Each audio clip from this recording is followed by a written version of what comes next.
शुरू करते हैं क्वेश्चन। पहला क्वेश्चन है, सिंधु घाटी सभ्यता के शहरों की गलियाँ कैसी थी? तो सिंधु घाटी सभ्यता के शहरों की गलियाँ चौड़ी एवं सीधी थी। और दूसरा क्वेश्चन है, हड़प्पा के खंडहर निम्नलिखित में से किस नदी के तट पर पाए जाते हैं? तो हड़प्पा का खंडहर रावी नदी के तट पर पाए जाते हैं। और फिर आपका है अगला क्वेश्चन, मोहनजोदाड़ो के खंडहर निम्नलिखित में से किस नदी के तट पर पाए जाते हैं?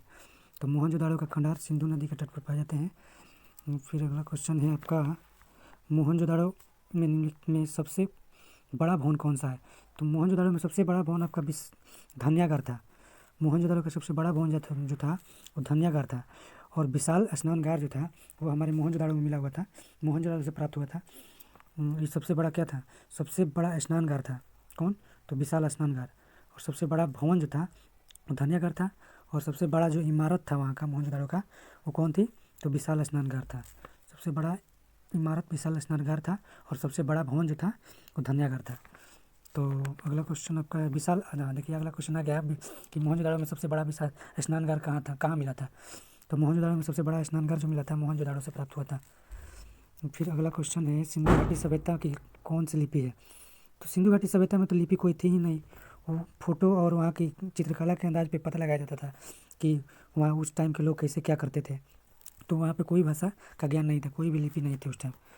और देवी माता की पूजा कहाँ से संबंधित है? देवी माता का पूजा सिंधु घाटी सभ्यता से संबंधित है।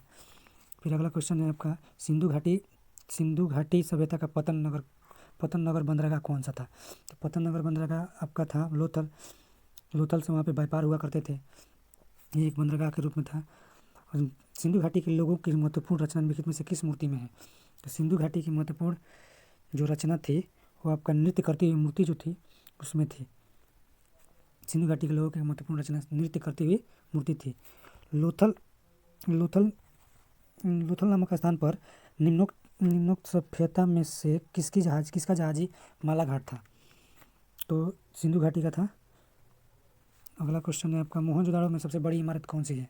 मोहनजोदाड़ो में सबसे बड़ी इमारत आपकी ग्रेट ग्रैनरी है। मोहनजोदाड़ो में सबसे बड़ी इमारत आपकी ग्रेट ग्रैनरी है। फिर अगला क्वेश्चन है, सिंधु सभ्यता की ताकत थी। सिंधु सभ्यता की ताकत क्या थी? तो उस टाइम सिंधु सभ्यता की ताकत कृषि हुआ करती थी। उस टाइम के लोग खेती बाड़ी का काम किया करते थे।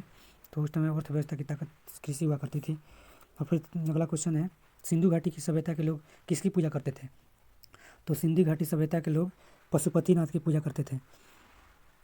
फिर अगला क्वेश्चन है, हड़प्पा के टीले का सर्वप्रथम उल्लेख किसके द्वारा किया गया है? तो हड़प्पा के टीले का सर्वप्रथम उल्लेख आपका चार्ल्स मैसन्स के द्वारा किया गया है। हड़प्पा के टीले का सर्वप्रथम उल्लेख।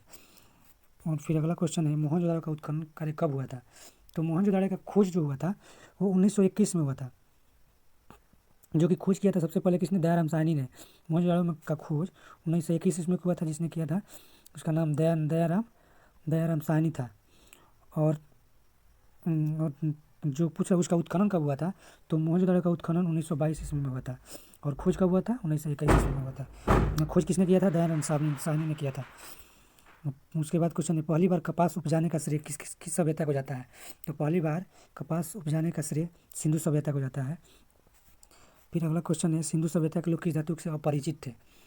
मतलब सिंधु सभ्यता के लोग कौन सा धातु के बारे में नहीं जानते थे? तो सिंधु सभ्यता के लोग लोहा के बारे में नहीं जानते थे। बाकी तांबा, कांस्य और सोना के बारे में उस टाइम लोग जानते थे। सिंधु घाटी सभ्यता में तराजू कहाँ से पाया गया है? तो सिंधु घाटी सभ्यता में तराजू लोथल में पाया गया है। तो लोथल में इसलिए पाया गया था क्योंकि वहीं से सिंधु सभ्यता का बाजार हुआ करता था। वहाँ पे बंदरगाह था और वहाँ से व्यापार का काम हुआ करता था। तो वहाँ पे तराजू मिला था। 19 नंबर क्वेश्चन है कि सिंधु सभ्यता के लोगों का मुख्य भोजन क्या था? सिंधु सभ्यता का मुख्य भोजन जो था वो गेहूँ और जौ था, क्योंकि उस समय उस सभ्यता के लोग गेहूँ और जौ की खेती किया करते थे। फिर अगला क्वेश्चन है, मृतकों का टीला किसे कहा गया है? तो मृतकों का टीला मोहनजोदाड़ो को कहा गया है। मृतकों का टीला जो है उस मोहनजोदाड़ो को कहा गया है, क्योंकि मोहनजोदाड़ो का नाम ही अर्थ से ही उस टाइम मृतकों का टीला जो करता था उसको मोहनजोदाड़ो हुआ बोला करते थे। फिर अगला क्वेश्चन है, हड़प्पा सभ्यता का कुल क्षेत्रफल कितना है?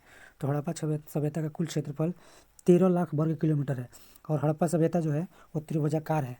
हड़प्पा सभ्यता त्रिभुजाकार रूप में है, इसका विस्तार जो है त्रिभुजाकार है। और फिर अगला क्वेश्चन है, सिंधु सभ्यता घाटी सिंधु घाटी की सभ्यता का स्थल कालीबंगा कहाँ स्थित है? तो कालीबंगा जो है वो आपका राजस्थान में स्थित है। कालीबंगा आपका राजस्थान में स्थित है। और अगला क्वेश्चन है आपका, सिंधु सभ्यता में कितने नगर थे? तो सिंधु सभ्यता में 6 नगर थे। सिंधु सभ्यता में 6 नगर थे। और सिंधु घाटी की कितनी राजधानियाँ थी? सिंधु घाटी की 2 राजधानियाँ थी। फिर अगला क्वेश्चन है, हड़प्पा सभ्यता किस युग की थी? तो हड़प्पा सभ्यता आपका कांस्य युग की मानी जाती है, क्योंकि उस टाइम कांस्य का खोज हुआ था। तो अगला क्वेश्चन आपका बनता है कि हड़प्पा सभ्यता के निवासी थे। तो हड़प्पा सभ्यता के निवासी कैसे थे? तो हड़प्पा सभ्यता के लोग शहरी हुआ करते थे। हड़प्पा सभ्यता के लोग शहरी हुआ करते थे। फिर अगला क्वेश्चन है आपका, निम्नलिखित में से किस पदार्थ का उपयोग हड़प्पा काल की मुद्राओं के निर्माण के मुख्य रूप से किया गया था? तो इस क्वेश्चन का आंसर आपका टेराकोटा हो जाएगा। उस टाइम मुद्राओं का निर्माण टेराकोटा से हुआ करता था। मुद्रा उस टाइम टेराकोटा का बनाया जाता था। फिर अगला क्वेश्चन है कि हड़प्पा कालीन मुहरें अधिकांशतः बनी है। हड़प्पा कालीन की मुहर जो अधिकांशतः किससे बनी हुई है? तो हड़प्पा कालीन की जो मुहरें है वो आपकी सेलखड़ी की बनी हुई है। सेलखड़ी से बनी हुई है। और हड़प्पा के निवासी किस खेल में रुचि रखते थे? तो हड़प्पा के निवासी जो थे वो शतरंज में रुचि रखते थे। उस टाइम के लोग शतरंज खेला करते थे। बताइए, सिंधु सभ्यता के घर किस से बनाए जाते थे? तो सिंधु सभ्यता का घर जो था वो ईंटों के बनाए जाते थे। उस टाइम सिंधु सभ्यता के घर ईंटों के बनाए जाते थे। फिर अगला क्वेश्चन आपका है कि पैमाने का खोज ने यह सिद्ध कर दिया कि सिंधु घाटी के लोग माप तौल से परिचित थे। यह खोज कहाँ हुई थी? तो मैंने ऊपर बताया आपके क्वेश्चन में कि वहाँ उस टाइम का लोथल से बाजार हुआ करता था। उस टाइम व्यापार के केंद्र लोथल हुआ करता था, इसलिए वहीं से नाप तौल का आपका हाथी का दांत मिला था। तो सिंधु घाटी के लोग माप तौल से परिचित